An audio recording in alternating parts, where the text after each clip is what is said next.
Hello दोस्तों, Trilok innovation channel में आज आपका स्वागत है। कैसे हैं दोस्तों? बढ़िया, एकदम मस्त। चलिए आज हम स्टार्ट करते हैं। एक नया टॉपिक फिर से लेके आया हूँ इस क्लास में।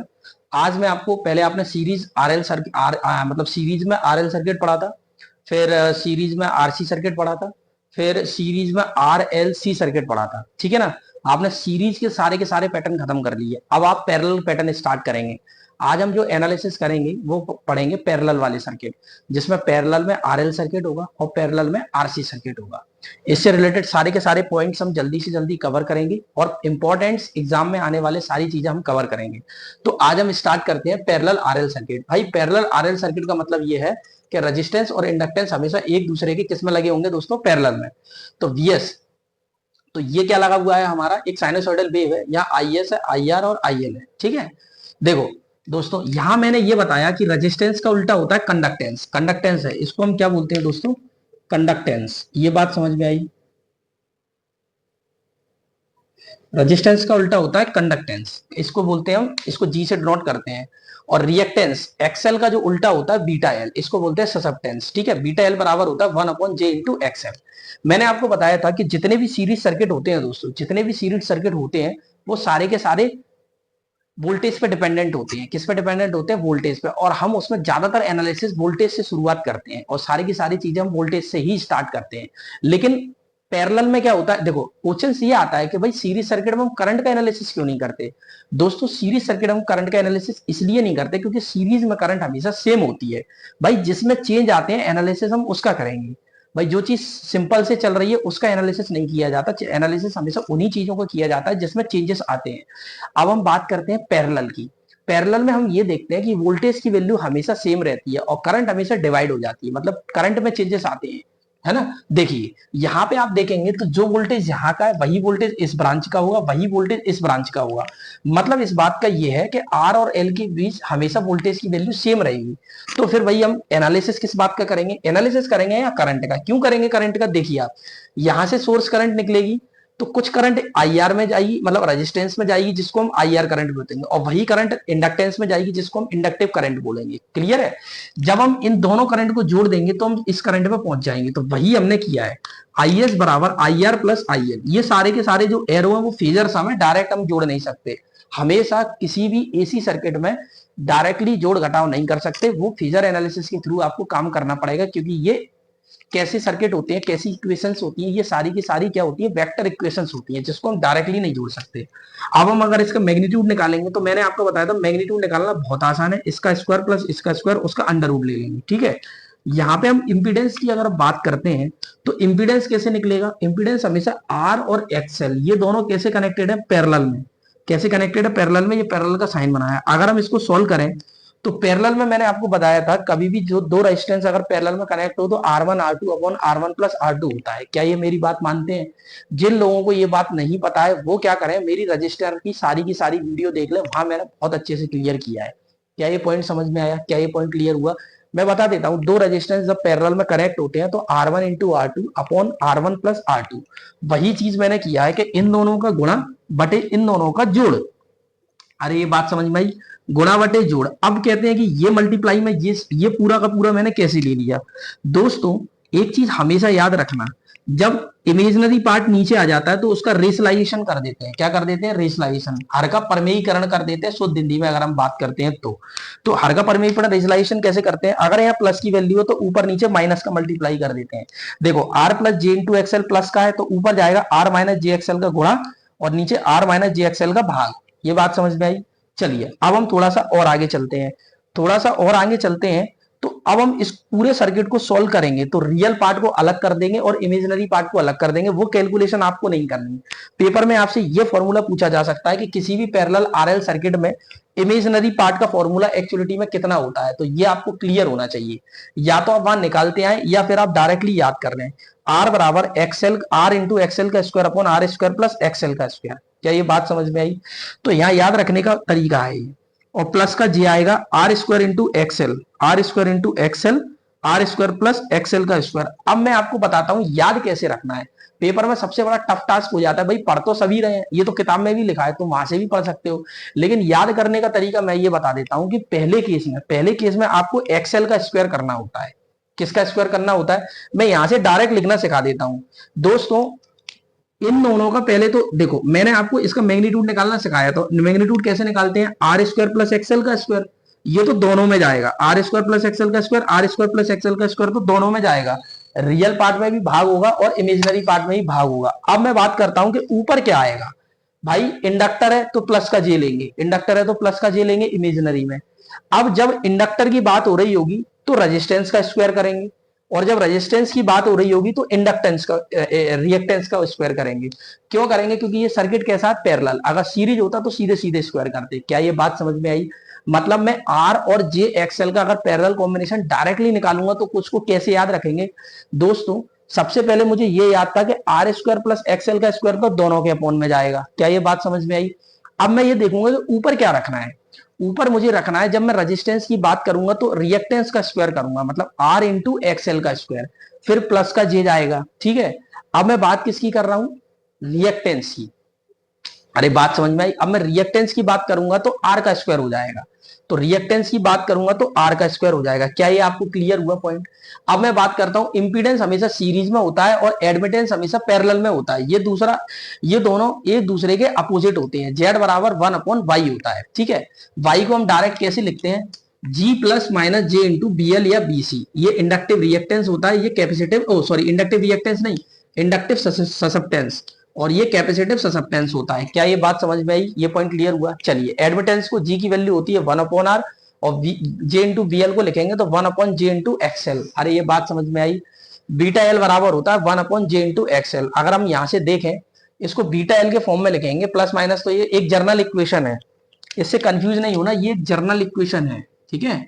इसको पर्टिकुलरली मैं इस तरीके से लिखता हूं तो y बराबर G minus J into BL, मतलब ये कहने का मतलब ये है कि सीरीज में z बराबर r plus J into XL लिखते थे तो वो एक इंपीडेंस हुआ करता था। लेकिन अगर हम एडमिटेंस की बात करेंगे तो y बराबर 1/r को बोल देंगे g, तो g, अब वहां प्लस था तो यहाँ माइनस हो जाएगा, माइनस के जे इंटू BL, माइनस के जे इंटू BL। वहां पे होता था S बराबर P प्लस जे क्यू, यहाँ पैरेलल में S बराबर P माइनस जे क्यू, या मॉड ऑफ y निकालेंगे इसका तो जी स्क्वायर प्लस का बीटा एल, भाई ये तो प्लस का ही रहेगा, या माइनस से कोई फर्क नहीं पड़ता। मॉड ऑफ एस निकालेंगे तो पी स्क्वायर अंडर रूट के क्यूएल का स्क्वायर, तो एस बराबर होता है पी माइनस जे इंटू एक्सएल। ये बात समझ में आई। क्या ये पॉइंट क्लियर हुआ। अरे बोलो दोस्तों, यहां तक बात समझ में आई। इसको आप ना देखें तो कोई दिक्कत नहीं है, नहीं तो कंफ्यूजन हो जाएगा, आपका कोई मतलब नहीं निकलेगा, आप इस चीज को खत्म कर दें, ठीक है। ये गलत लिखा था, इसको हटा दो। एस बराबर P minus J into QL, अगर ये सीरीज में होता तो P plus J into QL होता है ना, ये चीज है। अब हम बात करते हैं power factor. Power factor parallel के केस में किन किन चीजों का लेते हैं, P upon mod of S, mod of S निकालना मैंने आपको सिखा दिया, G upon mod of by, mod of by निकालना मैंने सिखा दिया, और IR रेजिस्टेंस के अक्रॉस जाने वाली करंट बटे टोटल करंट, रेजिस्टेंस के अक्रॉस जाने वाली करंट बटे टोटल करंट। अगर आपको याद हो तो सीरीज में मैंने रेजिस्टेंस के अक्रॉस वोल्टेज बटे सोर्स का वोल्टेज लिखा था सीरीज में, ये चीज मैंने आपको बहुत अच्छे से समझाई थी। चलो अब हम बात करते हैं दूसरे सर्किट की। ये पैरेलल में आरसी सर्किट है। क्या है दोस्तों, पैरेलल में आरसी सर्किट। इसको कैसे करेंगे, देखो पैरेलल में आरसी सर्किट की अगर हम बात करते हैं तो ये वोल्टेज, जो वोल्टेज यहाँ का होगा वही इसके अक्रॉस होगा, वही वोल्टेज किसके अक्रॉस होगा, तो IS बराबर IR प्लस IE। अरे समझ में आया, IS बराबर IR प्लस IC, ठीक है ना। ये रेजिस्टेंस में जाने वाली करंट है, ये कैपेसिटर में जाने वाली करंट है। XC को हम लिखते हैं मतलब C को हम माइनस जे इंटू XC लिख सकते हैं। मैंने बताया था कैपेसिटेंस के केस में माइनस जे लेना है और इंडक्टेंस के केस में प्लस का जे लेना है। अरे ये चीज तो समझ में आई थी ना। लेकिन अगर आप एडमिटेंस, ये इंपीडेंस लिखने की बात आएगी तब है। अगर आप एडमिटेंस लिखेंगे मतलब बीटा सी लिखेंगे तो बी सी को लिखेंगे तो प्लस का जे लेंगे, क्योंकि यहां आपने माइनस का जे लिया था, ठीक है ना। अब हम वही बात करेंगे कि IS बराबर इन दोनों की करंट का सम होगा, किस रेजिस्टेंस की करंट प्लस कैपेसिटेंस की करंट। अब इन दोनों का वो निकालेंगे तो कैसे आएगा, इक्वल टू अंडर रूट के अंदर IR का स्क्वायर प्लस IC का स्क्वायर। क्या ये बात समझ में आई। अरे बोलो दोस्तों, ये पॉइंट क्लियर हुआ।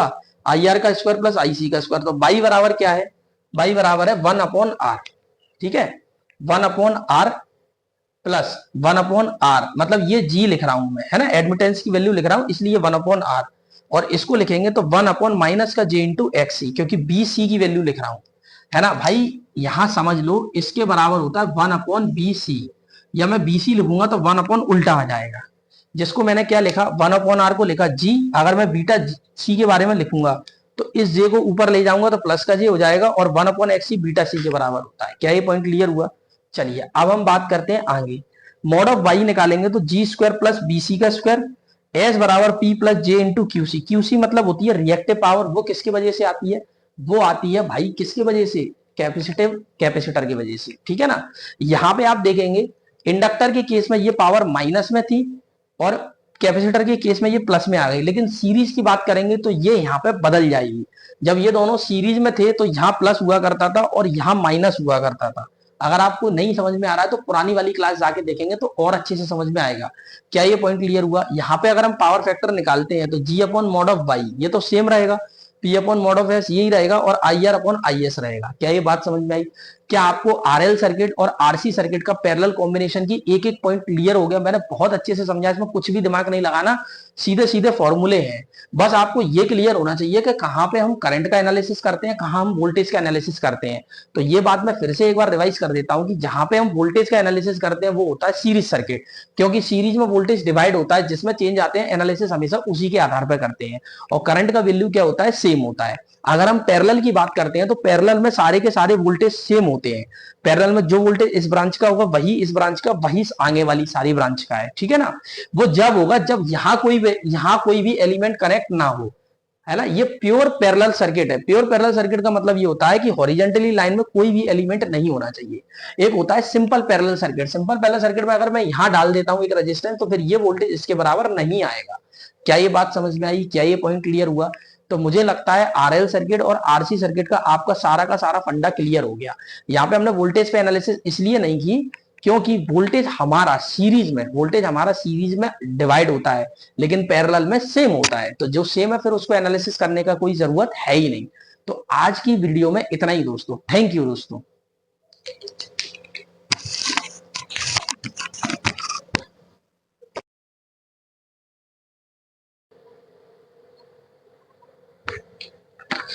हेलो दोस्तों, देखिए अभी अब हम आगे चलते हैं और आगे के सर्किट को समझते हैं। आपने पूरे तरीके से पैरेलल RL सर्किट समझ लिया और पैरेलल RC सर्किट समझ लिया। अब हम पढ़ेंगे पैरेलल में RLC सर्किट।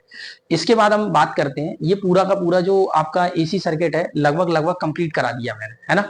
ये सारी की सारी बस इसी कॉन्सेप्ट के बाद आपका AC सर्किट लगभग कंप्लीट हो जाएगा, ठीक है ना दोस्तों। चलिए अब हम इसमें बात करते हैं। देखिए ये कैसा सर्किट है? पैरेलल RLC सर्किट है। सबसे बड़ी बात इसकी ये है कि यहाँ पे पैरेलल में वोल्टेज सेम होगा, जो यहाँ वोल्टेज होगा वही वोल्टेज यहाँ होगा, वही वोल्टेज यहाँ होगा, पर सोर्स से निकलने वाली करंट तीन जगह डिवाइड हो जाएगी। देखा जाए तो ये रेजिस्टिव करंट है, इंडक्टिव करंट है और कैपेसिटिव करंट है। तो हम इन तीनों करंट को जोड़ेंगे तभी सोर्स की करंट निकाल पाएंगे, वही इसमें लिखा हुआ है। अब देखो IS बराबर I of R minus J into XL। ऐसा क्यों हो रहा है? आपने देखा होगा वहां सीरीज में जब वोल्टेज की इक्वेशन लिखी तो प्लस का J इंटू VL लिखा था। क्या लिखा था? प्लस का J इंटू VL। ये बात समझ में आई? तो यहाँ माइनस का J इंटू IL होगा, मतलब जो सीरीज का इक्वेशन थी वो जस्ट उल्टी बनेगी। मतलब वहां कैपेसिटिव को, इंडक्टर को प्लस लिया था, कैपेसिटर को माइनस लिया था, लेकिन पैरेलल की केस में चीजें बदल जाएंगी। देखो यहाँ कैपेसिटर के साथ प्लस का J है और इसके साथ माइनस का J है। अब यहाँ IS बराबर लेंगे I of R plus J common ले लेंगे और IC माइनस IL। भाई ऐसा क्यों किया? क्योंकि ये प्लस की वैल्यू है तो यहाँ लिखा, ये माइनस की वैल्यू है तो घटा दिया। अब मैग्नीट्यूड निकालेंगे तो अंडर रूट के अंदर इसका square plus IC minus IL का स्क्वायर। क्या आप इसको निकालना सीख गए? उसके बाद अगर मैं एडमिटेंस लिखूंगा इस पूरे सर्किट का, भाई पैरेलल सर्किट है इसीलिए हम एडमिटेंस लिख रहे हैं। अगर सीरीज सर्किट होता तो हम क्या लिखते दोस्तों? इंपीडेंस लिखते। तो एडमिटेंस में G plus J into BC। भाई सीरीज में क्या होता था? कैपेसिटर माइनस और इंडक्टर प्लस, लेकिन यहां पूरी कहानी बदल गई। प्लस का J into BC minus J into BL। J common ले लूंगा तो BC माइनस BL। मॉड निकालूंगा तो अंडर रूट के अंदर G square plus BC minus BL का होल स्क्वायर। क्या ये बात समझ में आई? अब मैं आगे इसके तीन केस को एनालिसिस करूंगा, वो है पावर का केस। तो पावर का केस पैरेलल के केस में क्या होगा? S बराबर P plus J into QC minus QL। क्या ये बात समझ में आई? वहां सीरीज के केस में हमने क्या पढ़ा था? QL minus QC। भाई सीरीज के केस में इंडक्टर को ज्यादा इफेक्ट दे देते हैं और पैरेलल के केस में कैपेसिटेंस को ज्यादा तवज्जो दे देते हैं। इसीलिए पैरेलल के केस में कैपेसिटर प्लस वाली वैल्यू के साथ चलता है और इंडक्टर के केस में मतलब सीरीज के केस में इंडक्टर प्लस वैल्यू के साथ चलता है। ये बात समझ में आई? अगर मैं इसको यहाँ पूरा लिखूं तो S बराबर P प्लस J कॉमन ले लूंगा दोनों से देखो यहाँ पे भी जे लगा हुआ है, आप लोग थोड़ा सा कंफ्यूज हो गए होंगे। यहाँ मैंने क्या लगाया है, जे। जब दोनों से जे कॉमन ले लूंगा तो क्यूसी माइनस क्यूएल आ जाएगा। मॉड ऑफ एस निकालूंगा तो अंडर रूट के अंदर P square plus QC minus QL का होल स्क्वायर। तो आपने मॉड ऑफ एस निकालना सीख लिया। अब मैं यहाँ तीन केसेस को एनालिसिस करूंगा और इसके फेजर डायग्राम समझा दूंगा। दोस्तों जब सीरीज सर्किट पढ़ा था, सीरीज आरएलसी सर्किट पढ़ा था, तो हमने वोल्टेज को रेफरेंस माना था। अब हमने पैरेलल आरएलसी सर्किट में वहां करंट को रेफरेंस माना था, है ना। क्यों रेफरेंस करंट को माना था? क्योंकि सीरीज में करंट सेम होती है, यहाँ पैरेलल में वोल्टेज सेम है, इसलिए वोल्टेज को रेफरेंस मान लिया। उसके साथ में हमेशा रेजिस्टेंस की करंट सेम फेस में होगी, ये बात समझ में आया।